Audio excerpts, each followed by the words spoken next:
Selamat datang para sahabat Satria Nusantara. Selamat berjumpa kembali.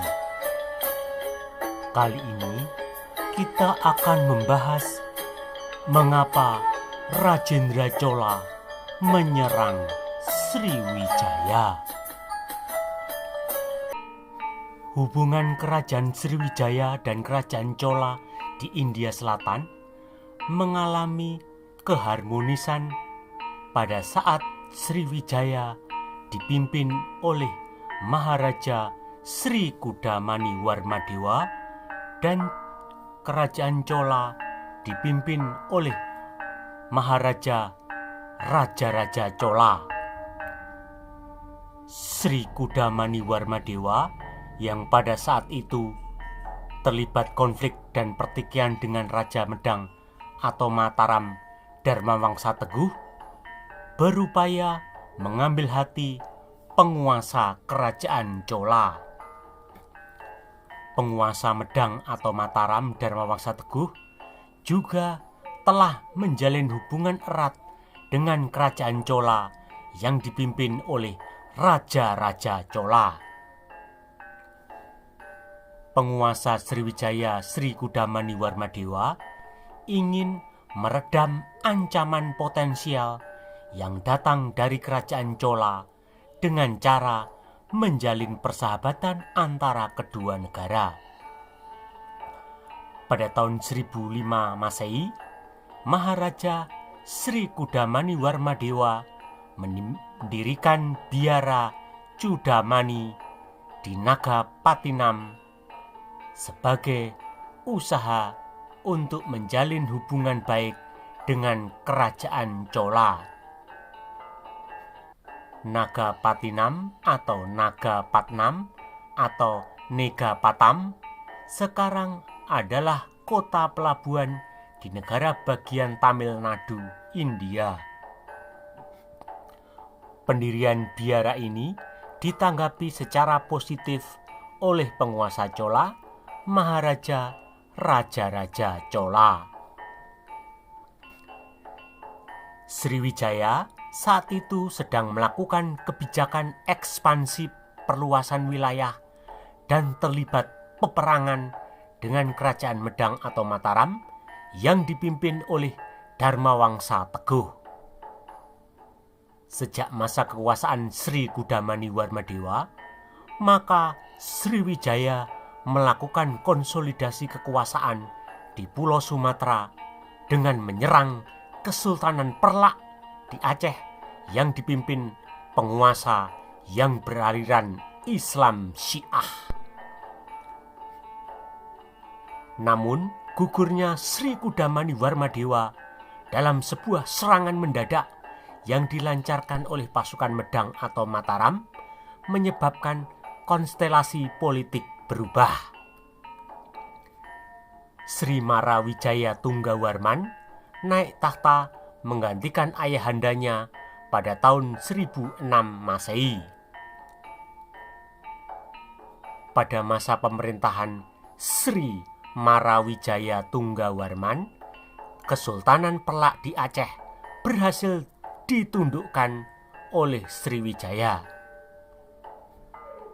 Sultan Makdum Alaidin Malik Ibrahim Shah Johan, penguasa Perlak, mundur ke wilayah pedalaman karena terdesak oleh Sriwijaya. Kemaharajaan Sriwijaya berhasil menguasai seluruh kota pelabuhan di sepanjang Selat Malaka hingga Selat Sunda dan pantai barat Kalimantan. Kota-kota pelabuhan di Sumatera hingga Semenanjung Malaya berada di bawah penguasaan Kemaharajaan Sriwijaya. Pada masa kekuasaan Sri Marawijaya Tunggawarman inilah pusat kekuasaan Sriwijaya dipindahkan dari Palembang ke Kedah, Semenanjung Malaya atau sekarang termasuk wilayah Malaysia. Kedah juga disebut Kataha atau Kandaram. Sriwijaya membangun pusat kekuasaan di kompleks Sungai Batu, Lembah Bujang, Kedah, Semenanjung Malaya, Malaysia. Bujang dalam bahasa Sanskerta artinya naga. Sriwijaya menggunakan gambar naga dalam umbul-umbul dan bendera. Situs Candi Pendiat yang dibangun di Bukit Batu Pahat, Lembah Bujang, Merbok, Kedah, Malaysia adalah bukti keberadaan Kerajaan Sriwijaya. Palembang dan Kedah adalah dua pusat kekuasaan Kerajaan Sriwijaya dalam rangka menguasai perairan Selat Malaka hingga Selat Sunda dan Selat Karimata yang merupakan lalu lintas perdagangan strategis di Asia Tenggara. Sri Marawijaya Tunggawarman adalah penguasa Sriwijaya yang mendalangi peristiwa Mahapralaya yang menyebabkan gugurnya Maharaja Dharmawangsa Teguh dan keluarga besar dinasti Isyana pada tahun 1016 Masehi. Setelah menghancurkan penguasa kerajaan Medang atau Mataram, maka Sriwijaya menjadi penguasa Nusantara. Seluruh wilayah perairan Selat Malaka, Selat Sunda, Laut Jawa, Selat Karimata jatuh di bawah kekuasaan Sriwijaya.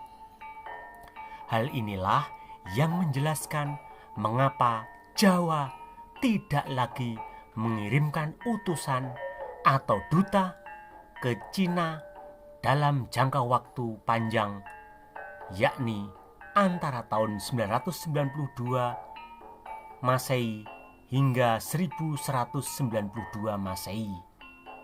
Karena raja di Jawa hanya merupakan kerajaan kecil yang berada di bawah bayang-bayang Imperium Sriwijaya. Sementara Sriwijaya mengirimkan duta atau utusan ke Cina beberapa kali. Sriwijaya mengirimkan utusan atau duta ke Cina pada tahun 1003, 1008, 1017, 1018, dan 1019 Masehi.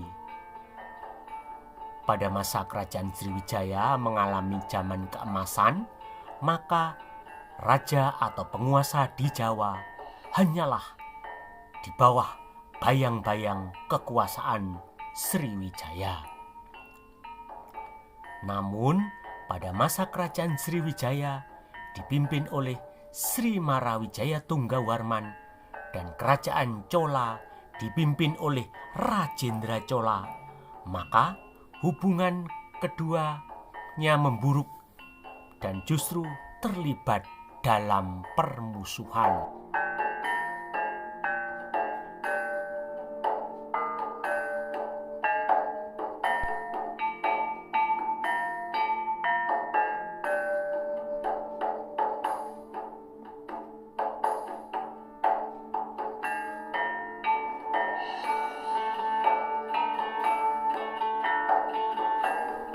Sekarang akan dijelaskan penyebab kerajaan Sriwijaya dan kerajaan Chola terlibat konflik permusuhan.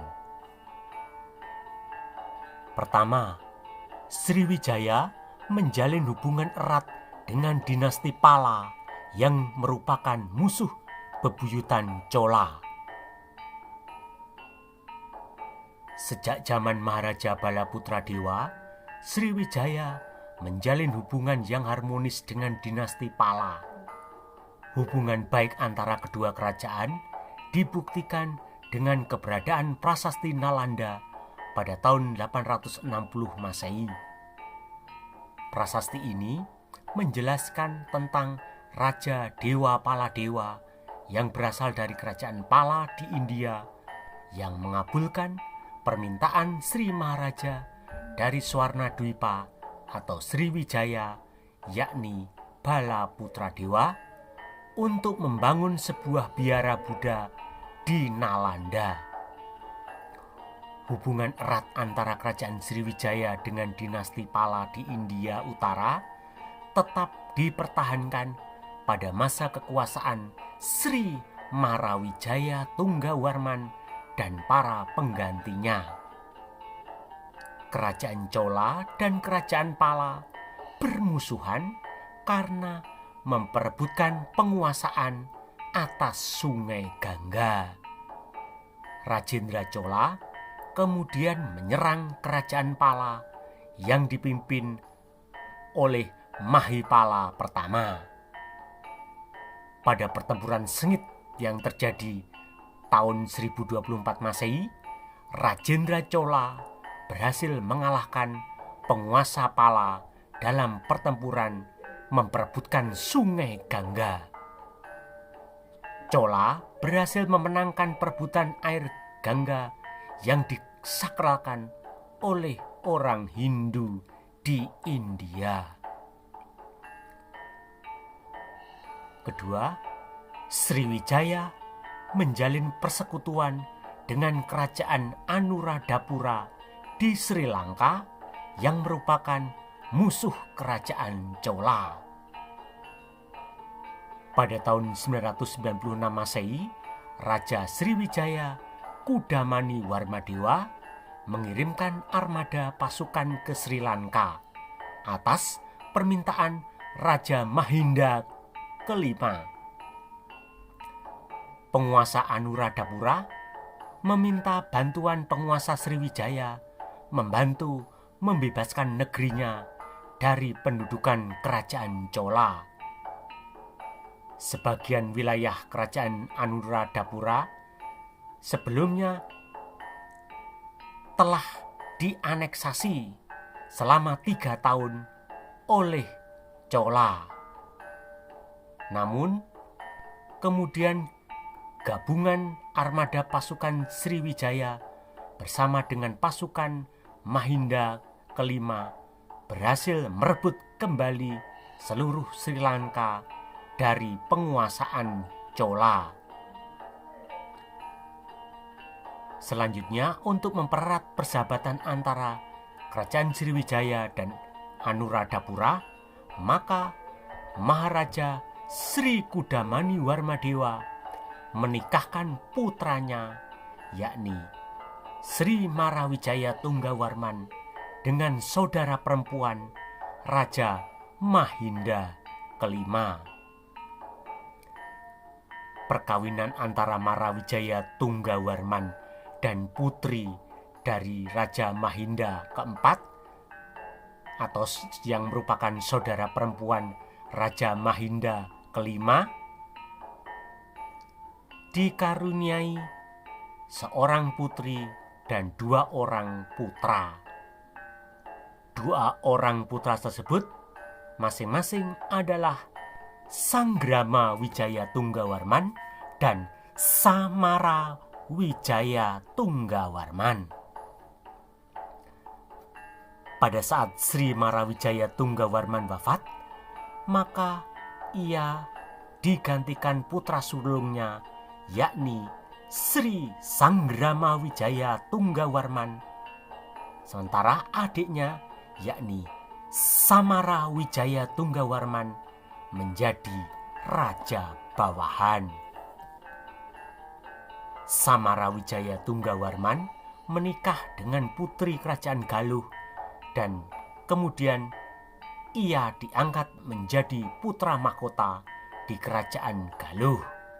Namun pada tahun 1021 Masehi, Rajendra Chola memimpin angkatan lautnya menyerang kerajaan Anuradhapura yang dipimpin Raja Mahinda kelima. Sri Lanka sepenuhnya ditaklukkan oleh kerajaan Chola setelah melewati pertempuran sengit yang terjadi antara armada Chola melawan gabungan pasukan Sriwijaya dan Anuradhapura. Rajendra Chola kemudian menangkap Raja Mahinda kelima dan memenjarakannya hingga akhir hayatnya. Setelah Raja Mahinda kelima tertangkap dan dipenjarakan, maka pasukan Sriwijaya yang dipimpin langsung oleh Maharaja Sanggramawijaya Tunggawarman memutuskan untuk mundur kembali ke Kedah atau Kandaram bersama dengan sisa-sisa pasukan Sri Lanka yang dipimpin Pangeran Kasyapa. Pangeran Kasyapa adalah putra mahkota Kerajaan Anuradhapura atau putra Raja Mahinda kelima. Ketiga, Chola ingin merebut dua wilayah strategis yang dikontrol Sriwijaya, yakni Selat Malaka dan Selat Sunda. Pada tahun 1017 Masehi, Sri Sanggramawijaya Tunggawarman naik tahta sebagai penguasa Sriwijaya menggantikan ayahandanya, yakni Sri Marawijaya Tunggawarman.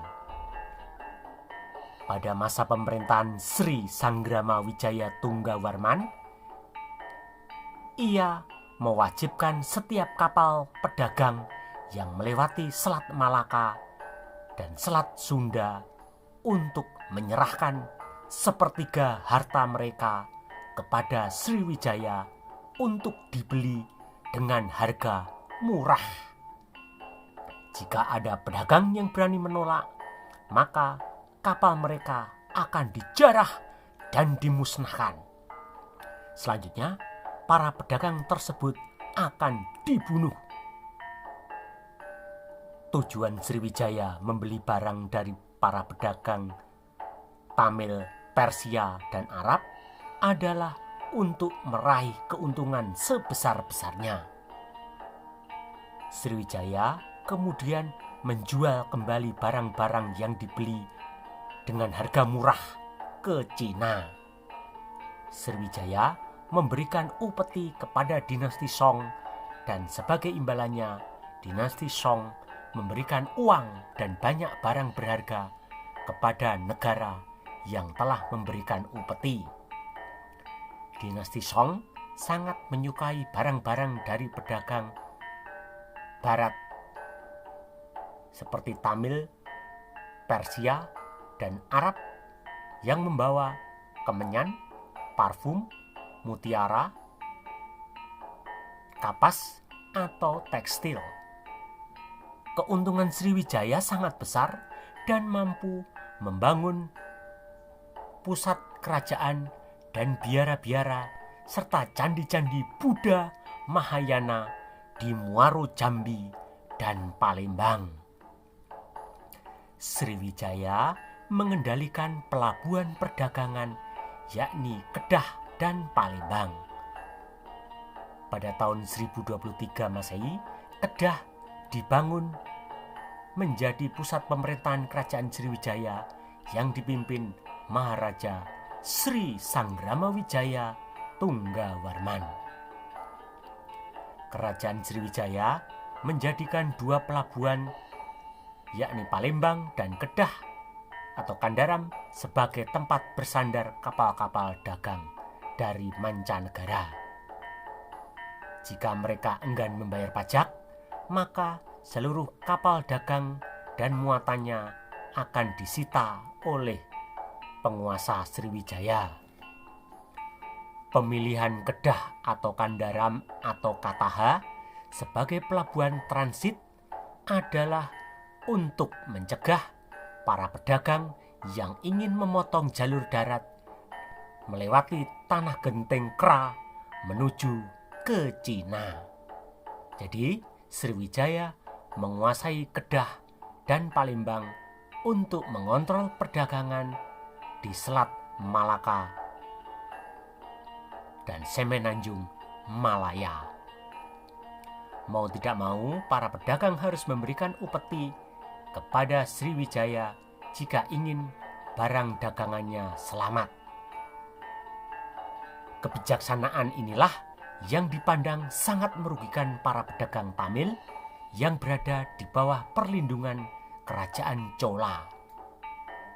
Hubungan kemudian semakin memanas setelah Maharaja Rajendra Chola melancarkan serangan terhadap Kerajaan Anuradhapura di Sri Lanka yang kala itu berada di bawah pengaruh kekuasaan Sriwijaya.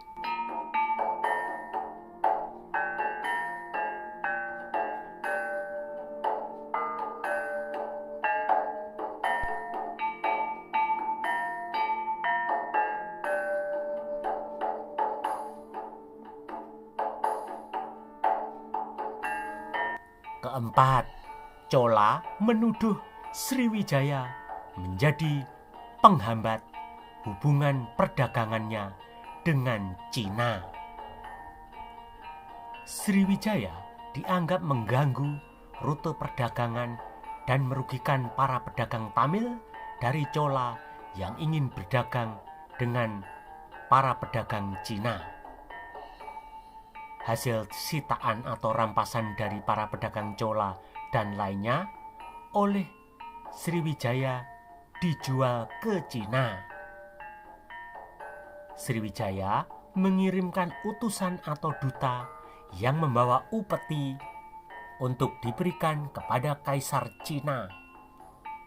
Utusan Sriwijaya dikirim kepada Kaisar Taizong dari dinasti Song atau yang dikenal dengan nama Shao Guangyi atau Shao Guangyi atau Shao Jiong ke Guangzhou yang merupakan pusat pemerintahan dinasti Song. Sriwijaya mengirimkan utusan ke Cina pada tahun 1003, 1008, 1017, 1018, dan 1019 Masehi. Dalam catatan Cina masa dinasti Song, kerajaan Sriwijaya disebut dengan nama Sanfoshi. Chola juga mengirimkan utusan atau duta ke Cina pada tahun 1014, 1016, dan 1020 Masehi. Utusan pertama Chola dikirimkan oleh Raja-Raja Chola yang berkuasa pada tahun 985 hingga 1014 Masehi. Chola yang terletak di India Selatan, posisinya sangat jauh dari Cina dan membutuhkan waktu selama 1153 hari untuk mencapai Kanton. Kanton merupakan kota pelabuhan dagang dinasti Song. Pelayaran langsung ke Cina melalui Selat Malaka membutuhkan waktu lama, dan jika pedagang Chola menggunakan rute darat, memang sebenarnya lebih nyaman dan aman. Namun, rute darat yang memotong di Semenanjung Malaya, yakni di Tanah Genting Kera, juga berada di bawah kekuasaan Sriwijaya atau Sanfoshi. Kelima, Sriwijaya dan Chola terlibat persaingan memperebutkan pengaruh di Khmer atau Kamboja. Pada tahun 1001 Masehi, Raja Sujita, penguasa kerajaan Tambralinga di Semenanjung Malaya yang merupakan Mandala atau wilayah pengaruh Sriwijaya, menggempur Lavo yang pada waktu itu berada di bawah perlindungan kekuasaan kerajaan Khmer, dan juga menyerang Haripunjaya di Chiang Mai, Thailand Utara. Penguasa Tambralinga, yakni Raja Sujita, memanfaatkan situasi yang pada saat itu terjadi pertempuran antara Lavo melawan Haripunjaya. Kedua kerajaan yang sudah lemah karena berperang satu sama lain tiba-tiba saja diserang secara mendadak oleh Sujita dan ribuan pasukannya. Terkejut akan serangan mendadak ini, pasukan Lavo dan pasukan Haripunjaya kocar-kacir dan sebagian besar melarikan diri ke arah utara. Akibatnya, kerajaan Tambralingga yang dipimpin Sujita menganeksasi atau menguasai Lavo sebagai bawahannya. Tambralingga sekarang disebut Nakhon Sri Thammarat atau Ligor yang terletak di Thailand bagian selatan. Pada tahun 1002 Masehi, Khmer atau Kamboja dilanda krisis dalam suksesi kekuasaan. Hal ini disebabkan kerajaan Tambralingga yang dipimpin Sujita yang telah menundukkan Lavo kemudian menggempur kota Angkor dan menobatkan dirinya sebagai penguasa kerajaan Khmer dengan gelar Jayawirawarman. Khmer pun berada di bawah kekuasaan Tambralingga. Hal ini menyebabkan Khmer atau Kamboja secara tidak langsung berada di bawah pengaruh kekuasaan Sriwijaya. Jayawirawarman berkuasa di Khmer atau Kamboja antara tahun 1002 hingga 1011 Masehi. Namun, Jayawirawarman tewas dalam sebuah kudeta atau perebutan kekuasaan yang dilancarkan oleh seorang bangsawan Khmer. Bangsawan Khmer ini kemudian menobatkan dirinya dengan gelar Maharaja Suryawarman pertama. Khmer atau Kamboja kembali lepas dari pengaruh Sriwijaya. Selanjutnya, kerajaan Khmer yang dipimpin Suryawarman pertama melakukan serangan balik dengan menggempur Lavo dan Tambralingga. Karena terancam akan diserang oleh Sriwijaya, maka penguasa Khmer Suryawarman pertama meminta bantuan pasukan Chola untuk bersama-sama memerangi Sriwijaya. Suryawarman pertama merasa terancam atas campur tangan Sriwijaya. Sebaliknya, penguasa Tambralingga karena terdesak secara otomatis meminta bantuan Sriwijaya untuk menyerang kerajaan Khmer. Armada gabungan pasukan Khmer dan Chola berhasil menaklukkan Lavo dan Tambralingga. Penguasa Tambralingga yang terdesak dan terusir dari kerajaannya kemudian meminta bantuan pasukan Sriwijaya untuk membebaskan negerinya dari pendudukan Khmer yang didukung Chola. Pada tahun 1024 Masehi, pecah perang besar di Tanah Genting Kera, suatu perebutan hegemoni antara dua kubu adidaya, yakni aliansi Sriwijaya Tambralingga melawan aliansi Chola Khmer. Hal ini sekaligus menjadi puncak permusuhan antara Sriwijaya melawan Chola.